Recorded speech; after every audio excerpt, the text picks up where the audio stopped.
Hello बच्चों, आप सभी का स्वागत है अपना प्यारा सा YouTube channel RCC online classes में।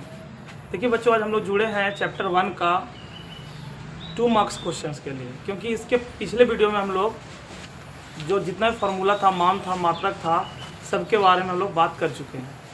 तो अब हम लोग कोशिश करेंगे कि जो सब्जेक्टिव के लिए जो 2 नंबर का प्रश्न है तो उसको क्लियर किया जाए, ताकि आने वाले एग्ज़ाम में आपको दिक्कत ना हो।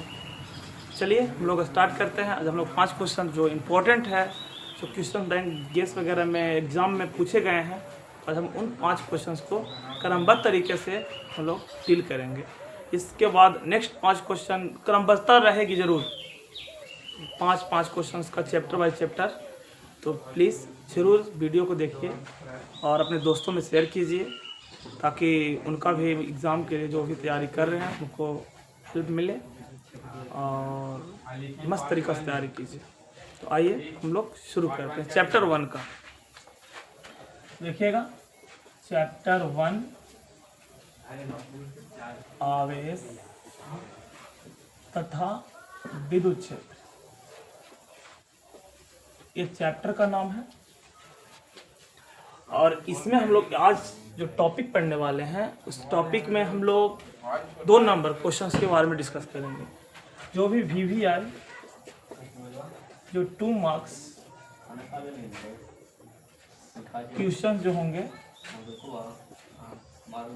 2 मार्क्स क्वेश्चंस, उसको आज हम लोग डील करने वाले हैं। तो चलिए, सबसे पहला क्वेश्चन आप लोग के सामने आता है, बहुत इंपॉर्टेंट है, कई एग्जाम में पूछ चुका है। आवेश क्या है? ठीक है, इसका मान तथा मात्रक को लिखें। ये क्वेश्चंस कई बार एग्जाम में आ चुका है। तो आइए इसको ऐसा सीखा जाए कि दोबारा फिर पढ़ना ना पड़े। तो आइए हम लोग इसको अच्छा से पढ़ते हैं। आवेश, देखिए, यदि आपको कहीं बनाना पड़े, मैथमेटिक्स कैलकुलेशन करना पड़े, तो इसको सॉल्यूशन करके आंसर करेंगे। और इसमें लैंग्वेज लिखना पड़े तो उसमें हम लोग इसको उत्तर करके आंसर करेंगे। हम लोग उत्तर लिखते हैं। सबसे पहले आवेश जब भी एग्जाम में लिखें तो जो टॉपिक है उस टॉपिक का नाम ब्लैक पेन से, और जो आंसर होगा उसे ब्लू पेन से करेंगे। तो देखिए, आवेश किसे कहते हैं? तो आवेश किसी वस्तु का वह मूलभूत गुणधर्म है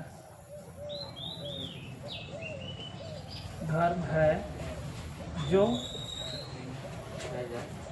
किसी भी चालक में विद्युत क्षेत्र या तथा लिख लिए, तथा चुंबकीय क्षेत्र को उत्पन्न करता है या अनुभव करने योग्य बनाता है। ध्यान दीजिएगा, इस शब्दों को मत जाइए, मेन समझना इम्पोर्टेंट है। देखिए, आवेश किसी वस्तु का वह मूलभूत गुणधर्म है। मूलभूत का मतलब ध्यान दीजिएगा, मूलभूत का मतलब होता है बच्चों की, मतलब वो ब्रह्मांड में, दुनिया में पहले से मौजूद था, पहले से है, उसे ना हम उत्पन्न कर सकते हैं, ना उसे नष्ट कर सकते हैं। तो ऐसे गुण प्रॉपर्टीज को मूलभूत बोलते हैं, फंडामेंटल प्रॉपर्टी, मूलभूत गुणधर्म। तो आवेश भी पहले से ही मौजूद है, बट हम लोग उसके बारे में जाने देर से। तो आवेश किसी वस्तु का एक मूलभूत गुणधर्म है जो क्या करती है, यदि किसी भी चालक पर आवेश है तो वह विद्युत क्षेत्र को या चुंबकीय क्षेत्र को, सॉरी देख लीजिए, यहाँ चुंबकीय क्षेत्र में विद्युत क्षेत्र या चुंबकीय क्षेत्र को उत्पन्न करते हैं या अनुभव करने योग्य बनाते हैं। यदि आप पर आवेश है तो अन्य कहीं और जो विद्युत क्षेत्र है तो उसको आप अनुभव करने योग्य बनाएगा जब आप पर आवेश रहेगा। तो ध्यान देना है, मोटा मोटी बात हम बोलें तो आवेश क्या है? तो आवेश, ध्यान दीजिएगा, किसी वस्तु का सबसे पहला मूलभूत गुणधर्म है जो क्या करता है, जो विद्युत क्षेत्र तथा चुंबकीय क्षेत्र को क्या करता है, उत्पन्न करता है और अनुभव करता है। ध्यान रखिएगा।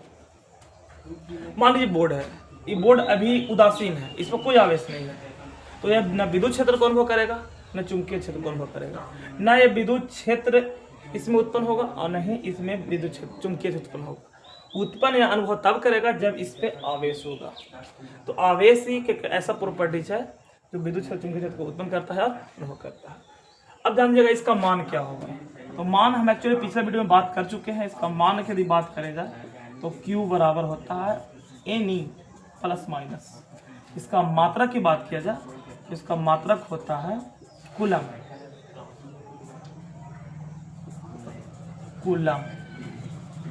तो ध्यान देने वाली बात है, आपको 2 नंबर पूछता है तो आप बेफिक्र होकर आराम से बनाइए। आवेश क्या है, तो आवेश किसी वस्तु का वह मूलभूत गुणधर्म है जो किसी चालक में, वस्तु में विद्युत क्षेत्र चुंबकीय क्षेत्र को उत्पन्न करता है या अनुभव करने योग्य बनाता है। इस चीज़ को आप थोड़ा डायग्राम के मेथड से समझ लीजिए। आवेश क्या है, मूलभूत गुणधर्म है। आवेश क्या कर सकता है, विद्युत क्षेत्र चुंबकीय क्षेत्र को उत्पन्न या अनुभव कर सकता है। इसका मान Q बराबर प्लस माइनस Ne और इसका मात्रा हुआ कूलम। हाँ बच्चों, तो आइए प्रश्न संख्या दूसरा क्वेश्चन आप लोग के सामने आ रहा है कि आवेश के 2 मूल गुणों को लिखें। आवेश के 2 मूल गुणों को लिखें। बहुत इंपॉर्टेंट प्रश्न है, कई बार एग्जाम में पूछ चुका है। तो आप लोग इस चीज़ को बहुत ही आसान तरीका से आंसर कर सकते हैं। आवेश का जो मूल गुण होता है, जो मतलब बदल नहीं सकता है, आवेश में परमानेंट हमेशा रहता है। जैसा पहला, इसका हम फिर उत्तर ही करके लिखेंगे क्योंकि मुझे कैलकुलेशन तो करना है नहीं, तो उत्तर करेंगे। तो पहले उत्तर जब भी करेंगे ऐसे प्रश्न में 2 मूल गुण लिखे, 3 लिखे, अंतर लिखे, तो इसमें निम्नलिखित लगा कीजिए कि आवेश के मूल गुण निम्नलिखित है, ऐसे करके लिखिएगा, निम्नलिखित है। ठीक है, निम्नलिखित, चाहे आप 2 ही लिखिए, 3 लिखिए, जो भी लिखिए, लेकिन निम्नलिखित लगा के लिखिए ताकि एग्जामिनर को लगे कि नहीं बच्चा सिस्टमेटिक तरीका से लिख रहा है। अब देखिएगा, पहला इसका गुण होगा जो आवेश में हमेशा रहेगा। आवेश किसी भी स्थिति में रहे, ये गुण आप उसमें परमानेंट रहेगा कि आवेश हमेशा संरक्षित होती है। तो आवेश का सबसे पहला गुण आ गया, आवेश का संरक्षण गुण क्या है, इसको भी 2 नंबर में आ जाता है। आपको यदि आगे कोई प्रश्न बनेगा तो आवेश का संरक्षण गुण क्या है, ये भी 2 नंबर में आता है। फिर दूसरा प्रश्न आएगा, आवेश का क्वांटमीकरण गुण। एक और ऐसा होता है, 2 ही बोला है, लेकिन एक और गुण होता है जिसको आपको बता देना चाह रहे हैं, आवेश का योग गुण, या कहीं लिखा था योगात्मक गुण। देखिए, आपको प्रश्न देखे कैसे पूछा, आवेश का 2 मूल गुणों को लिखें। तो एक्चुअली जो भी रहे 2-3 लिखिए, निम्नलिखित लगा के लिखिए। एग्जाम में आपका मार्क्स कटने का चांसेस बहुत कम रहता है।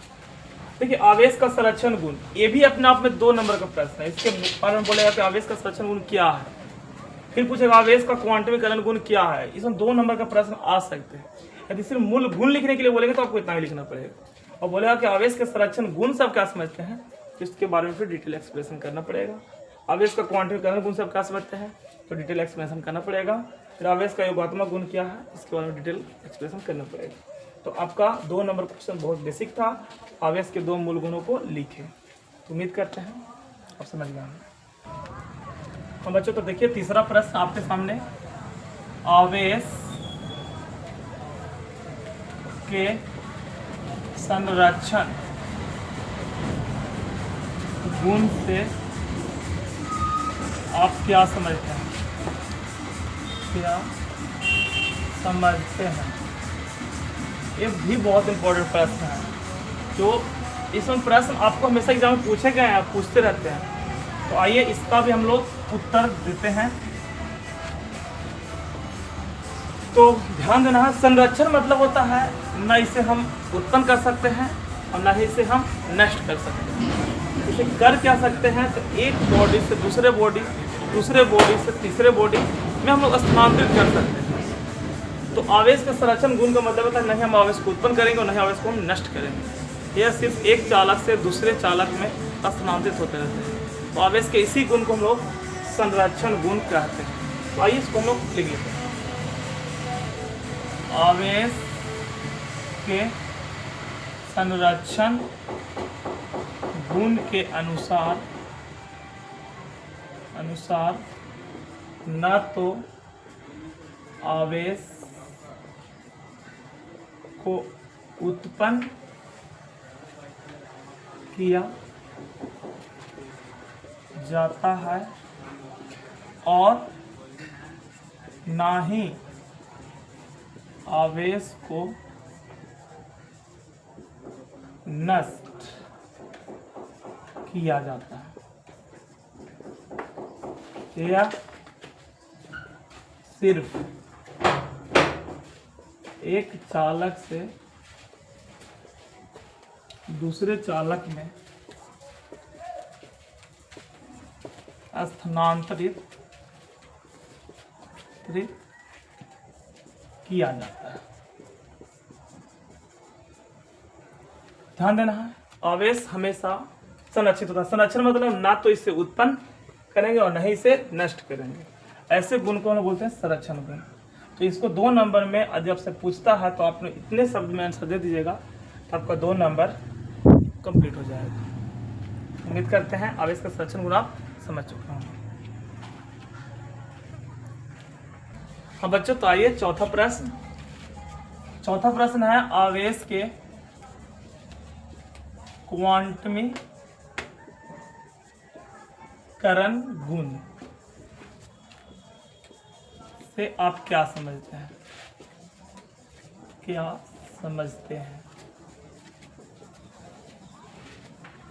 ध्यान दीजिएगा, क्वांटमीकरण सबसे पहले समझना है क्वांटम मतलब क्या होता है। तो क्वांटम मतलब होता है, जैसे एग्जांपल देते हैं हम आपको। जैसे मान लीजिए जाए कि आपको कोई बोलेगा कि बाबू आप जाओ दुकान और दुकान से मोबाइल लेके आओ। तब मोबाइल वाले दुकान के पास जब भी बोलेंगे तो बोलेंगे भैया हमको 1 मोबाइल दो या 2 पीस मोबाइल दो या 3 पीस मोबाइल दो। उसको कभी नहीं बोल सकते कि भैया मुझे 1.5 मोबाइल दो, हाई मोबाइल दो, 3.5 मोबाइल दो। क्योंकि मोबाइल जब भी मिलेगी तो पूर्ण संख्या के रूप में मिलेगी, प्राकृतिक संख्या के रूप में मिलेगी। 1 मिलेगी, 2 मिलेगी, 3 मिलेगी, अगला आप 4 ले सकते हैं, 5 ले सकते हैं। तो ऐसे वस्तु को संख्या को लोग बोलते हैं क्वांटम संख्या, जो पूरे पैकेट ग्रुप में हो।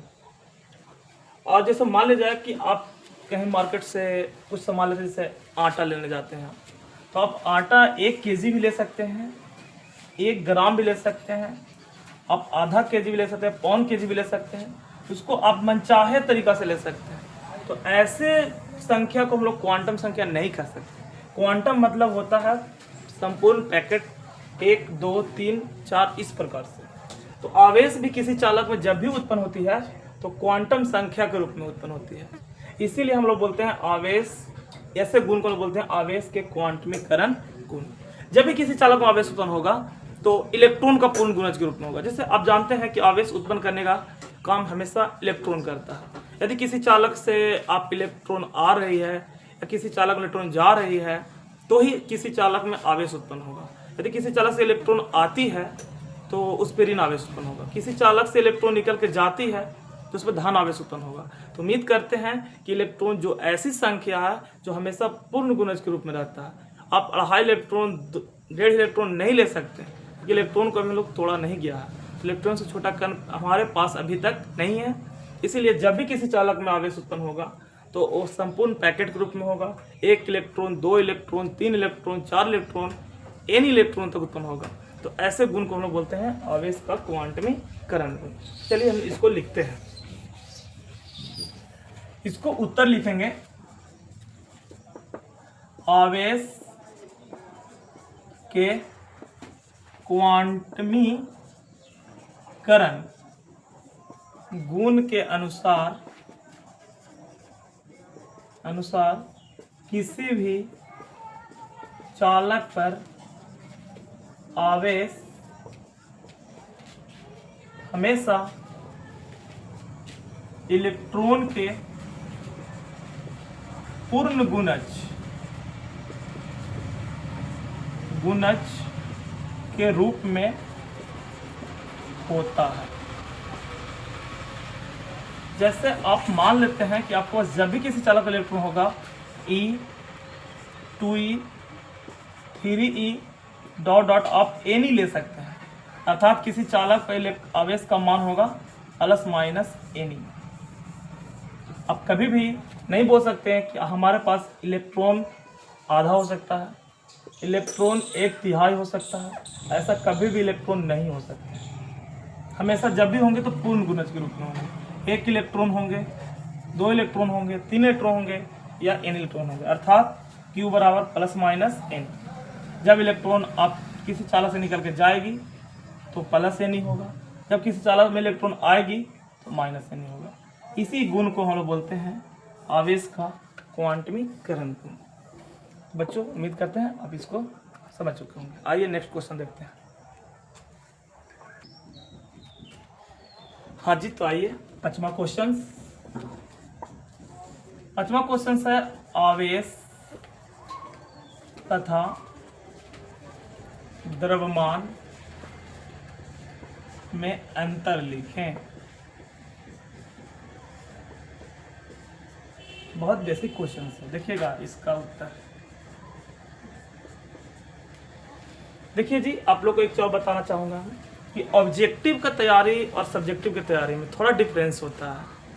सब्जेक्टिव में क्या होता है कि आपको याद करना है, लिखना है, और कई बच्चों को हम देखते हैं कि बढ़िया से लिख नहीं पाते हैं, क्वेश्चन को समझ नहीं पाते हैं। और ऑब्जेक्टिव में क्या है, खास करके यदि आप एग्ज़ाम की तैयारी कर रहे हैं 12th का, तो बिहार बोर्ड क्या है, बिहार बोर्ड जो है से सारे बिहार वासियों को साक्षर बनाने का मिशन है। इसमें ऐसा नहीं है कि आपको मतलब 400 कैटेगरी बनाया हुआ है कि आप इतना पढ़ने में तो डिवीज़न आएगा। तो इस वजह से हम बोलना चाहेंगे कि आप के पास क्वेश्चंस और सिलेबस लिमिट रहता है। तो ऑब्जेक्टिव में क्या होता है कि बच्चे गेस पढ़ लिए, इस चीज़ को रट लिए, याद कर लिए, क्वेश्चन आ जाती है, एग्ज़ाम में जाकर रंग देते हैं। सब्जेक्टिव में क्या है कि उसको मेहनत करना पड़ता है, याद करना पड़ता है। तो इसलिए आपको यदि इंटर में अच्छे नंबर्स लाने हैं तो ऑब्जेक्टिव से ज़्यादा आपको फोकस सब्जेक्टिव पे करना होगा, क्योंकि यहाँ पे आपको राइटिंग स्किल है, आपको यहाँ कितना आप अपने आप को दिमाग को फ्रेश रख के 5 मार्क्स 2 मार्क्स प्रश्न को याद कर सकते हैं, आप कितना थॉट सोच सकते हैं उसके बारे में। तो सब्जेक्टिव ही आपको अच्छे नंबर्स दिलाएंगे। ऑब्जेक्टिव तो मैक्सिमम बच्चे आसपास देख के कहीं ना कहीं गेस रट के ऑब्जेक्टिव याद करके क्लियर कर लेते हैं। तो जो पढ़ने वाले बच्चे हम उनसे अनुरोध करेंगे कि ज़्यादा अधिक से अधिक आप सब्जेक्टिव पर फोकस करें। जैसे कि हम आपको वीडियो के माध्यम से 2 नंबर 5 नंबर लेके आते रहेंगे। आप हमसे जुड़े रहिए और उम्मीद करेंगे कि आपको एग्ज़ाम आते आते 2 नंबर 5 नंबर ऑब्जेक्टिव भी हो सकता है हम लोग लेके आएंगे, लेकिन ऑब्जेक्टिव से ज़्यादा आपको मार्क्स लाना तो सब्जेक्टिव पर केयर कीजिए। ऑब्जेक्टिव तो करिए हर बच्चे बना ही लेते हैं, सब्जेक्टिव पर ध्यान दीजिएगा। आइए हम इस क्वेश्चन को डील करते हैं।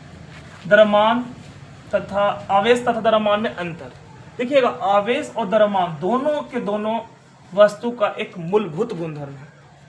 आवेश जो है, देखिएगा पहले समझे जाए, आवेश जो है सो किसी भी वस्तु में विद्युत क्षेत्र तथा चुंबकीय क्षेत्र दोनों को उत्पन्न करता है, लेकिन द्रव्यमान जो है सो किसी वस्तु में सिर्फ गुरुत्वीय क्षेत्र उत्पन्न करता है। यानी आप बोलेंगे कि आवेश के कारण विद्युत क्षेत्र चुंबकीय क्षेत्र होता है, द्रव्यमान के कारण गुरुत्वीय क्षेत्र उत्पन्न होता है। द्रव्यमान यदि किसी वस्तु में है तो ही वो वस्तु कहीं ना कहीं गुरुत्वाकर्षण बल को वो उत्पन्न भी कर सकता है और उस बल को अनुभव भी कर सकता है। यदि आपके पास गुरुत्वाकर्षण बल तब लगेगा जब आपके पास द्रव्यमान होगा। यानी हम बोल सकते हैं द्रव्यमान किसी वस्तु का वह मूलभूत गुणधर्म है जो गुरुत्वीय क्षेत्र को उत्पन्न कर सकता है और अनुभव कर सकता है। उसी प्रकार से आवेश भी है, किसी वस्तु का वह मूलभूत गुणधर्म है जो विद्युत क्षेत्र को उत्पन्न कर सकता है और चुंबकीय क्षेत्र को और अनुभव कर सकता है। चलिए हम लोग इसको अंतर लिख लेते हैं। एक तरफ लिखेंगे आवेश और तब लिखेंगे हम लोग द्रव्यमान। ध्यान दीजिएगा, पहला, यदि किसी वस्तु में आवेश है,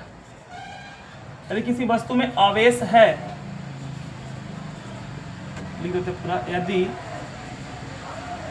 किसी वस्तु पर आवेश है तो द्रव्यमान जरूर होगा, क्योंकि बिना द्रव्यमान को वस्तु का अस्तित्व ही नहीं है। लेकिन इसमें ध्यान दीजिएगा, यदि किसी वस्तु पर द्रव्यमान है तो जरूरी नहीं